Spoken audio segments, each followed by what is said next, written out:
Gusti. Nah. Saiki coba pangkurna maca pateh. Ayo tembangno. Nano ngono kae. Ayo. Timen buta yang ram bakat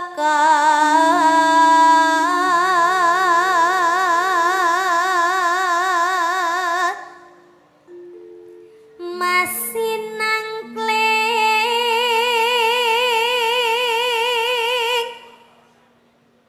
cahaya nirakan eksi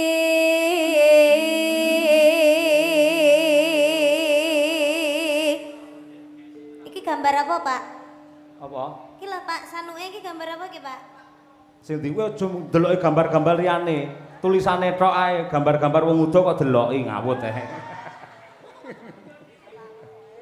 Ayo. Nimas mesti kaning jantung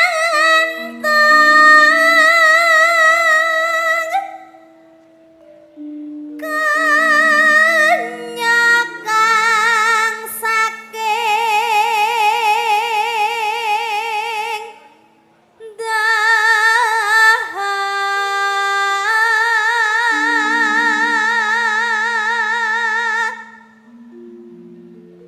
salawi ring-ring nambang baksa waska cakup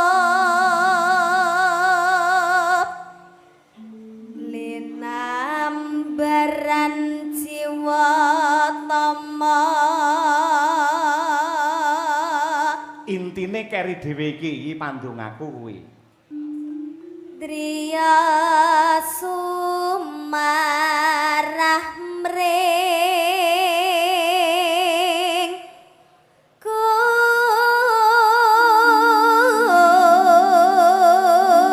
Gusti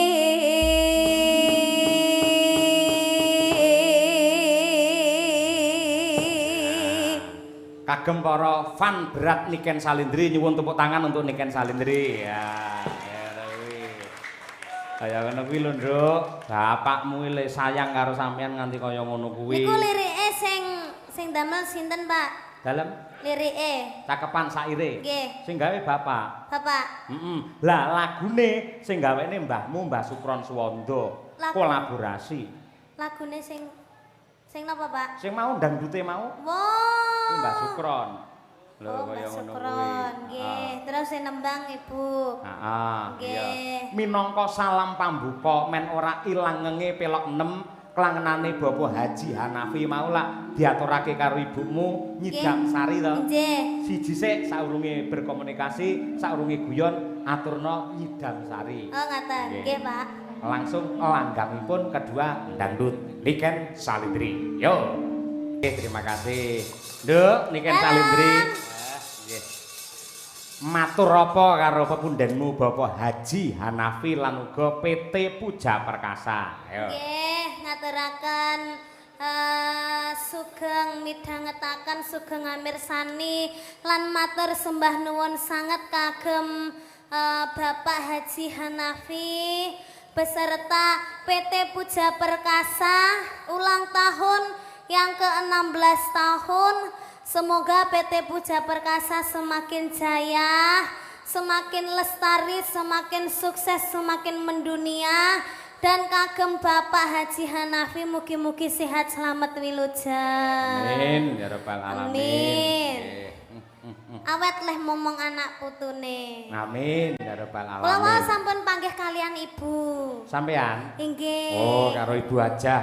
Bu Hajah. Maimunah kuwi mau. Inggih. Wah, tiange blater sekali, Pak. Alus ya piyayine. Nggih, Ya. alus Lah, saestu ya. blater. Kula mau Napa mudhun mobil wah sampun disambut dengan ramah. Oh, ngono. Dicium cipika-cipiki. Sepuntene ya, Nduk, nggone kaya ngene iki, batinku ki wong nggone wis apik, aku ki ngono. Lah Pak. iya, Orang yang punya derajatnya tinggi itu pasti akan merendah, Pak. Ya, kaya pasemone pari ki lho, Nduk. Pari ki lek saya isi mesti saya ndingkluk. Inggih. Tur ya panjenengan iki rusa ing panembah tigen-mugen anggene ngibadah marang Gusti Allah. Inggih, itu yang patut dicontoh, Pak. Lah iya, watone piyayi kuwi anggere selalu memperbaiki ibadahnya kepada Tuhan, maka oleh Tuhan hidupnya akan diperbaiki juga. Seperti dalang. Kok iso? Ya paribasane iki wayang sing apik-apik ke mesti nek cedhek dalange ya to, Pak? Bener. Wayang sing elek-elek buta kae lek adoh karo dalange. 100 pinter sampean ngono kuwi. Yen menungso gelem nyedak karo pengirane, insyaallah ditresnani dikasih karo Hyang Agung. Kosok bali yen wayang ki adoh saka dalange, menungso ora gelem nyedak karo pengirane, kuwi engko ya ora pati entuk perhatian kaya ngono kuwi. Ngono kuwi. Ya mergo saka gedhe katresnane Gusti Allah marang keluarga besar Bapak Haji Hanafi nganti panjenengane dimulyake derajate dijunjung sak dhuwur-dhuwure ning kamulyane Bapak Haji Hanafi untuk pribadinya sendiri tidak namun untuk ibadah dan juga sedekah untuk juga kebahagiaan seluruh warga masyarakat. Buktine wayangan sing digelar pada malam hari ini dana rasa untuk sedaya para warga. Tepuk tangan untuk Bapak Hanafi. Ngono kuwi Nduk, ngono kuwi kena nggih contoh, kena nggih patuladan. Sak bisa-bisa awake dhewe ngalap berkah, nyonto nulat men iso ketularan ketrima kaya Bapak Haji Hanafi. Nggih leres. Wong Bapak Hanafi niki tiange niku bloko, Pak. Maksudnya brak-bruk ngoten lho, Pak. Oh iya. Nek mapa malih kalih cah cilik-cilik niku wonge niku seneng weweh, Pak. Seneng weweh. Nggih, seneng weweh. Dadi kula niku nek jejer kalih Bapak Hanafi niku kula sungkan nek badhe nyuwun saweran, nyuwun sangu, nyuwun apa niku kula sungkan saestu nek saged ampun nyuwun tenggene Bapak Hanafi. Terus? Mungkin lek diparingi dhewe, Pak. Wah iya. Inggih. Dadi aja nyuwun, Pak, terus kesane kaya pengemis. Wah iya. Heeh, ya ngene sing perwira pancen ya kaya ngono kuwi. Sing intisarine ngene, Nduk, adoh-adoh sampeyan saka Kediri iki timbali nganti tekan kene iki supaya nglipur para warga masyarakat ki nadyan ning Demak akeh banget pecinta sampeyan. Lek gur dalange Pak Cahyo mongko tanpa enek jenengan rung karuan penontonnya semene akeh. Lah nggih lho Pak. Lah sampe YouTuber niku lho ting cerantol kaya memean ae. HP apa memean ya jane. Ayo, nganti semono akeh. Oh iya, dekat situ ya. Nggih. Nggih. Lah yo ki konsepe piye lho Pak iso HP semono akeh iki? Kuwi enek sing live, enek sing upload apa piye to Pak? Ya, itu live-nya di konten apa channelnya banyak sekali. Oh, biar ndak habis 1 tahun. Oh, kontennya. Menabung stok konten ngono ya. Wah, elok nggih. Nggih, elok. Daleme pundi, Pak? Sragen. Nganti tekan Demak nggawa kaya ngono kuwi le brengkut ngoten jenengan apa iso bathi ngentuke? Hah? Jenengan wau nitih napa, Pak? Nitih napa jenengan wau? Mobil, oleh nitih mobil ndak apa-apa, Pak. Oh iya. Kan bisa bawa. Ya semoga-moga tidak hanya mencari untung dari kontennya, namun ini wujud tresno dan juga cintanya terhadap budaya. Inggih, leres.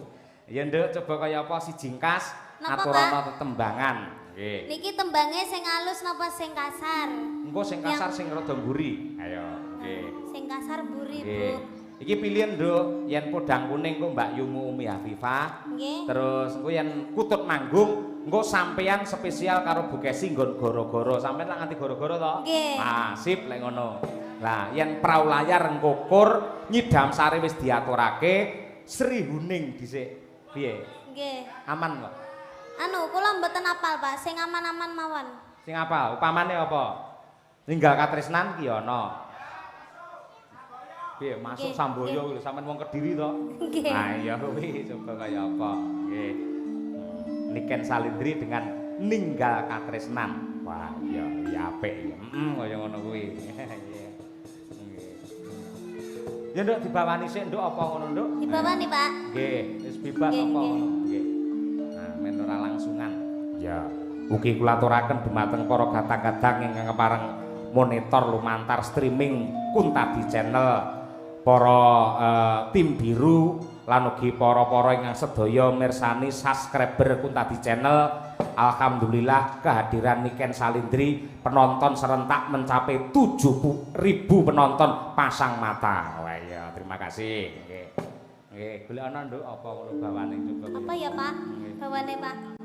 Pun bebas. Pangkurinasa kaya ya kena utawa apa nduk ngono. Iya, iya, Pak. Nggih. Rinasa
Sik Nduk nyelani sedilo.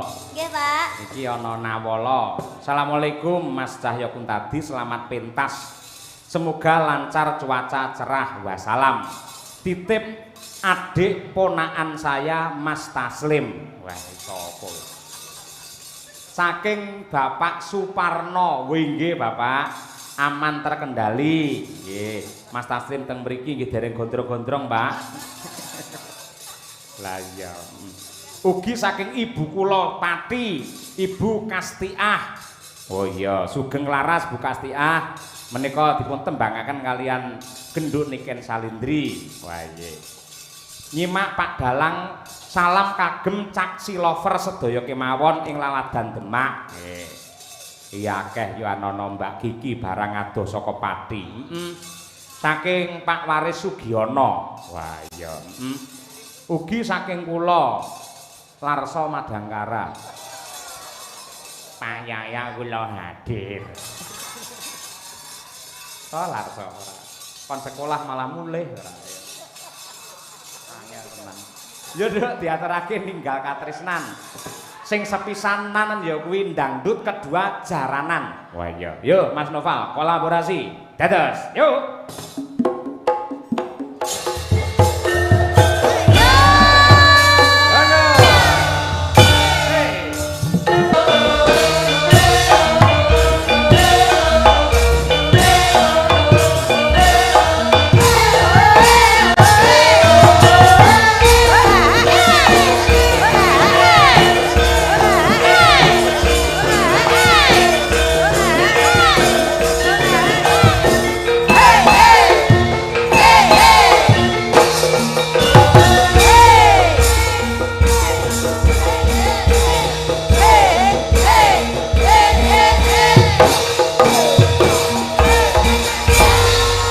Tepuk tangan yang meriah untuk Niken Salindri, para enggah. Wah, ayo. Iki celenge sopan iki sian. Aku lagi tumon Pak, Mbak celeng kok sampean kei pecut iki piye maksude? Celenge lho sampean kei pecut ki piye maksude? Ora celenge ora dipecut, mecuti sing ngendang kuwi lho. Oh ngono. Ayo Ketoke, Mas. Pak. Kita wis apa sekarane ra setel karo awakmu pecutono ora apa-apa. Gak kae wis setel lho karo aku. Wis setel ya. Wah, iya. Dadi apike bocah iki wis bisa menempatkan diri. Lungguhe iki ning endi? Iya, Lek ning wayangan, saya ning wayangan Madangkara, bocah iki alus kok, Nduk. Oh iya, njajal lek pas campur sari utawa jaranan utawa musik apa, polahe teng bedigas tur omongane sosok ya kasar. Iya, nek ning kene aluse nganti kaya ngene. Kan sopan to, Pak. Sopan. Sing jenenge empan-papan ya ngono kuwi, Nduk, bisa menempatkan diri ngono kuwi. Mergo yen penonton apa jenenge musik lan penonton lak universal. Ya toh, kuwi beraneka ragam, malah akeh-akeh bocah enom. Nek wayang kan iki berbagai, enek sing sepuh, ana sing enom, ana sing bocah, sing rata-rata. Kenapa kok piyai-piyai kaya Pak Haji Hanafi iki nanggap wayang? Mergo wayang adalah tontonan yang paling tentrem, tidak ada huru-hara.